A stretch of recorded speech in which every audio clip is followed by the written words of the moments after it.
ఇక 2017 నుంచే రేవంత్ పై నిఘా. ఇంటి చుట్టూ 27 మంది పోలీసులు, 24 గంటలు ఫోన్ ట్యాపింగ్, 200 మీటర్ల దూరంలో అత్యాధునిక వార్ రూమ్. రేవంత్ రెడ్డి సహా ఫ్యామిలీ కదలికలు గుర్తించేలా నెట్వర్క్. ఎక్కడికి వెళ్తున్నారు, ఎవరిని కలుస్తున్నారనే సమాచారం బీఆర్ఎస్ సుప్రీంకు చేరవేత. వ్యాపారాలు, అనుచరుల ఆర్థిక వనరులపై గురి. డబ్బులు ట్రాన్స్పోర్ట్ చేసిన మాజీ ఐఏఎస్. సీల్డ్ కవర్లో కోర్టుకు చేరిన ఫోన్ ట్యాపింగ్ ఆధారాలు. టెలిగ్రాఫ్ యాక్ట్కు రంగం సిద్ధమైతా ఉంది. ఫోన్ ట్యాపింగ్ కేసులో సంచలన విషయాలు వెలుగులోకి వస్తున్నాయి. 2015 నుంచే రేవంత్ రెడ్డిపై నిఘా పెట్టినట్టు తెలిసింది. రేవంత్ టార్గెట్ గానే స్పెషల్ ఆపరేషన్ జరిగినట్టు స్పెషల్ టీం దర్యాప్తులో వెల్లడైంది. పీసీసీ అధ్యక్షుడిగా బాధ్యతలు చేపట్టిన నాటి నుండి స్పెషల్ ఆపరేషన్ టార్గెట్ రేవంత్ రెడ్డిగా ఎస్ఐబి పనిచేసినట్టుగా బయటపడింది. మొత్తానికైతే రేవంత్ రెడ్డి పైన 2015 నుంచే నిఘా పెట్టిరు.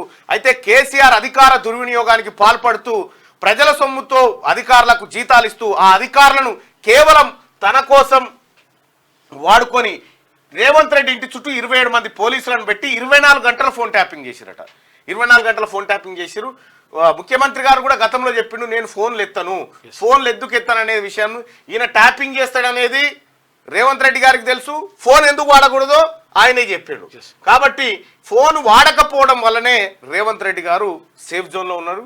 ఆయన ఇప్పటి వరకు కేసీఆర్ దొరకకుండా ఉన్నది అదే కథ. వాస్తవానికి ఈ ఫోన్ డివైజులు ఏవైతే ఉన్నాయో అవి ప్రమాదకరమైనవి. అయితే కేసీఆర్ చేసినటువంటి ఇంత నీచప్ అనేది అయితే ఉందో, ఈ నీచప్ పనికి బీఆర్ఎస్ పార్టీ పైన అంతో ఇంతో అభిమానం ఉన్న వాళ్ళు కూడా నీ అమ్మ వీడు ఇటువంటి మనిషారా అనేటువంటి పరిస్థితికి వచ్చింది. అంటే ప్రజల నమ్మకాన్ని నువ్వు ఎంత చేసినావు, ఏం చేసినావు అనేది పక్కకు పోయింది. కానీ నువ్వు చేసినటువంటి ఈ బక్వాస్ పనులు ఏవైతే ఉన్నాయో, ఈ సంఘ విద్రోహ పనులు ఏవైతే ఉన్నాయో, ఇవే ప్రజల మనసులను కలుక్కుమంటా ఉన్నాయి. నీ అమ్మ వీని బతికే ఇంతున్నట్టుందిరా, వీడు మనల్ని కూడా వదిలిపెట్టరా అనేటువంటి పరిస్థితి క్రియేట్ అయింది. ఇంటికి 200 మీటర్ల దూరంలో పెట్టినట్ట మొత్తం రేవంత్ రెడ్డి ఇంటికి 200 మీటర్ల దూరంలో అత్యాధునిక వార్ రూమ్ పెట్టినట. రేవంత్ రెడ్డి సహా ఫ్యామిలీ కదలికలు గుర్తించేలా నెట్వర్క్ తయారు చేసిరట. ఎక్కడికి వెళ్తున్నారు, ఎవరిని కలుస్తున్నారనే సమాచారం బీఆర్ఎస్ సుప్రీం అంటే కేసీఆర్ చేరవేత. వ్యాపారాలు, అనుచరుల ఆర్థిక వనరులపై గురి. డబ్బులు ట్రాన్స్పోర్ట్ చేసిన మాజీ ఐఏఎస్. సీల్డ్ కవర్లో కోర్టుకు చేరిన ఫోన్ ట్యాపింగ్ ఆధారాలు. టెలిగ్రాఫ్ యాక్ట్కు రంగం సిద్ధమైందట. మొత్తానికైతే ఇందులో ఉచ్చు బిగిస్తూ ఉంది. ఇందులో కేసీఆర్ ఫ్యామిలీ నిండా దొరికేటువంటి అవకాశం ఉంది. అయితే ఇంకొక కథనం ఒక మిత్రుడు పంపిన క్లిప్ ద్వారా నాకు అర్థమవుతుంది ఏంటంటే, ప్రభాకర్ రావు అమెరికా నుంచి దుబాయ్కి వచ్చి దుబాయ్ నుంచి కనిపించకుండా పోయిండు.